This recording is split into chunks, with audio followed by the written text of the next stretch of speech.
አባቴ ሲራራልኝ የነበረውን ነገር ያወኩት ሶልድ ነው። ስልሽ ጓደኞቼ ብዙ ጊዜ በስልክ ሳዋራው ጓደኛ ነው አያውቃችሁ ነው ምናምን ነገር ነው የሚሉ አባትና ልጅ ያላችሁ ግንኙነት እንዴት ነው የት ነህ እሺ እንዴት ነው ካሱ ጋር ስናወራ ቆይስ አንዴ ትመጣለህ ወይ እኔ ልምጣው እንደዚህ የሆነ ቅርርቡ የጓደኝነት ፍሪ እና ፍሪ እንድንሆን አድርጎ ያሳደገ ምናምን ነገር እሺ ልጆች ስታሳድጊ ስትነግራቸው አይደለም የሚሰሙት ገብቶሻል ስታሳያቸው ነው የሚያዩት መጀመሪያ የሆነ አንቺ ያላሳየሻቸውን ነገር በኋላ ላይ ስትነግራቸው አይሰሙሽም ገብቶሻል እኔ እሱ ነው ማቀው ማለት ሲያቆርፍ ቤት ውስጥ በጣም የሚፈራ ማለት ዝምቶ ያስፈራል ከዱላ በላይ በጣም እሱ ነው ከባዱ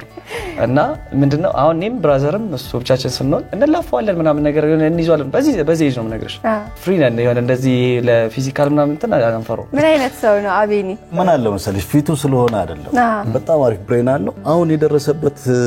ደረጃ በጣም ለሱ ትንሽ ነው እኔ እንደምጠብቀው አይደለም የሆነ ነገር አሁን ሰው አገኘው ብለሽ ጓደኞች ፊት ለፊት ብትደሰችበት ነገር እሱ ፊት ለፊት ተደስቼ አይደለም ነገር ምክንያቱም ከዛ በላይ እንደሚጠብቅ ስለማቅ እንደዚህ ሆነልኝ እኮ ብዬ ነው ነገር በቃ ብዙ ነገር እየሰበረ ውስጡን ነው ማየት የሚፈልገው ገብቶሻል እና አንድ ቴሌቪዥን ነው ያለ ማለት ትልቅ ብለን ለኛ ያዝ ነው ማለት ነው እንዴት ነው የሚታየው አለች ሰው ውስጡ ሆኖ ይታያላል በቃ ሊሰብረው ነው ብዬ በጣም ፈራው ገብቶሻል ማለት ከጠየቀሽ ያደርገዋል እና ያንን ለማስረዳት የገባውበት ነገር ልነግርሽ አልችልም ምንም እንትን የለኝም ገብቶሻል ለማስረዳት አቅሙ ማለት ነው ቤት ውስጥ ምን አይነት ባህሪ ነው የሚያሳየው በአክሽን ነው ፈልገው አቤኑ መጀመሪያ ራሱ ጥፋተኛ ሲሆን በጣም ይጮሃል ትክክል አድርጎ እኛ አጠፋን ካልነው ማለት ነው በጣም ቀስ ብሎ ነው የሚያስረዳሽ ካጠፋ ግን እና ሲስተሙን ሁሉ ሊቀይር ፈልጎ አልቻለም